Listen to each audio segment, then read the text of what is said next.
ole thei tu te masai in kalolom le vek chuwa tun tuma chuan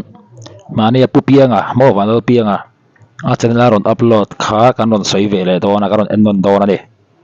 emoye chungchang tele thil rang rang ama kam chuak ngei hi uluk takin kan ennon le dona a bikin youtuber then khatte laka FIR ti vel te khang vel kha karon ennon dona chuanin a thil soi hi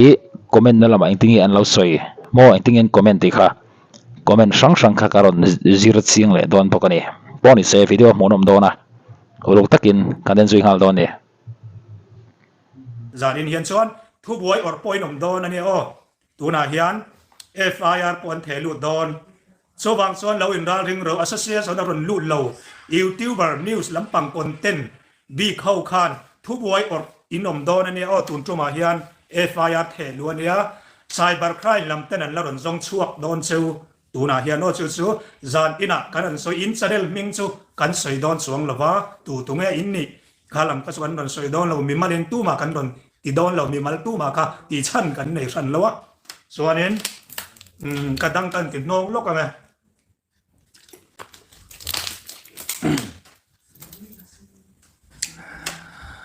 chuanin thil pakhat YouTuber association ron lu lo te som na kha kan siam thar le duwa masan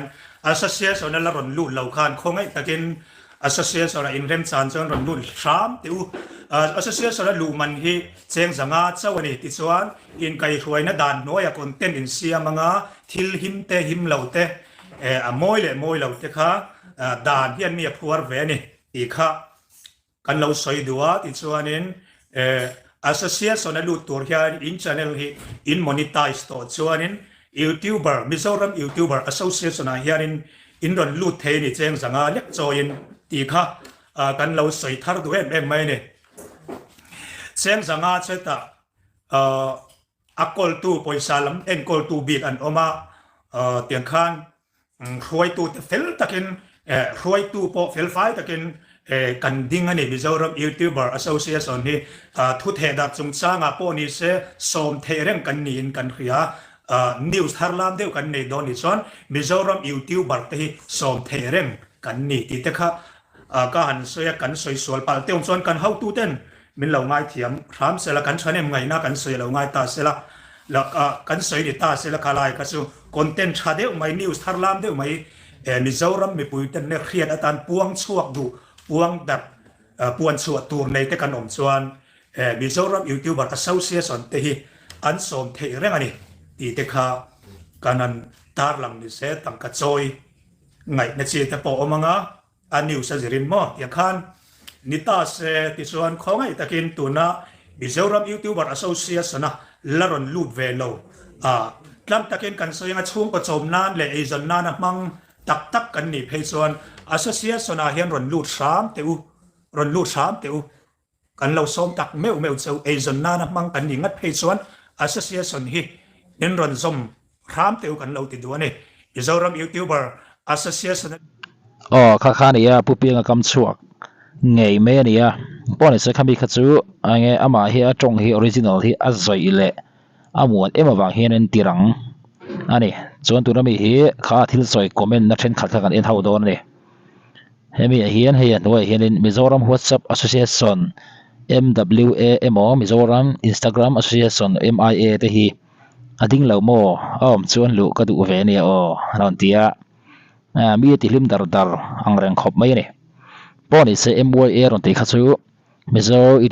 YouTuber association ani ya hei poi adu dan chon til tluk khom chuang lo ani mara chu tel ve lem lo te som chiam na tur ero ani lem lo ani chon hemi hian hei YouTube channel siam ve me ka du ma se association a chon ka tel lo chiawa ang kan veng apo driver association te noma motor nei to phot chu an tel thein ka ria keipo min lo som ve na sa enga ma ka ngai lawa ti vel te ania hei hli mo mang reng ema chu wan chonin enge video serious le enge mo in kana lampang amo mi chanchin le mi te in beina lampang rangot lo enjoy de ulhek lampang te bai da ve hi poi mo ni chon tu na me hi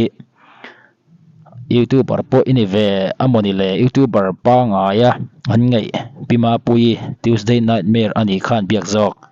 an ngai pe mo vak lawang che an ti dewa poni se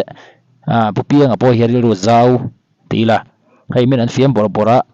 tinga po hianin huat in a poina en lem lawani chula ma chon en ton tlak khop mai bokani chuan kan en zelanga tunawi hi leng vak channel nei tu hian khesor karing lem lo ke chu hei chunga thil thleng zong le FIR thleng hian tharau se na tho vek ni ka ngai man ruwa mi hring amang mai zok ni in ka hria leng vak channel nei tu pa khan upianga video ariak ve ni mai ka lo nga ya channel dang tam taka ka mu bok an comment dan ai nang tlang viau hlom mai an ti bokani poni se ka soi tong khanin tuna kan video siam hi chu enge pupianga thil ron soi atanga mi puinol puina an lo hlim pui dan te mo hemi association sang an ron soi fiam na te po hian mi ti hlimang reng em ani poni se pupianga hi ama hi comedian ani na rei to ma na chang to mi zau mi pui te ti hlim thin ani ya chulama phejan fakom em ani chuan comment dangan en lenga helaya hinin avat lo tak eng association poni sila dot post lo kho khir ve rengwa don chuan ram huai chia thin ho hi dot vek an ne pasal thanen cyber crime lama va report ru tia mi tu noya da tum ve lutuk upi ni accident chang renga khosa an tia ing poni se ne pupianga hi chu active ani ai ama hi enge mo chiat le accident emo thil thleng thar even lian deuh hlak aron om chonin a cherang ni a fak om ma e tiang hi news reporter a chonin an tha ti thei zawk hi alani anwai hian mizo YouTuber ka hriat ve china molber of the year pek phu ka ti tuna chon dan ken ko ma roi tu ne tum ve ni hi mo ngaron tia ektin po khan soi se ni cho hodon lawa adil ru zau kan ti to kha chon hemi a hian vanal pinga video en chu boi thak thu thuai thlum atum ve na samai sia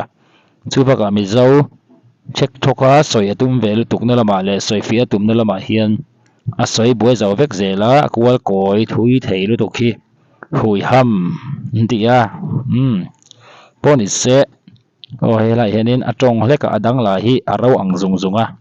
antia an ngam tlak wang le enge pupianga engtin pon femila hodon lawani tian hriat wanga ron tong te pon ni hlomani a hlim omang reng khop maya chuanin soi tuang khan MYA khan soi lenga kha YouTuber association tina ni mi zobi adu chu tel thei veka chuan channel monetize to ni ngai bokani comment hi kan en lenga o helai noya hianin YouTube Viewers Association 10 kan thlo ple aron ti hei ka moti jong kan nuina sa maya ale lam zo ta chon hlimom phian mai ani pupiang hi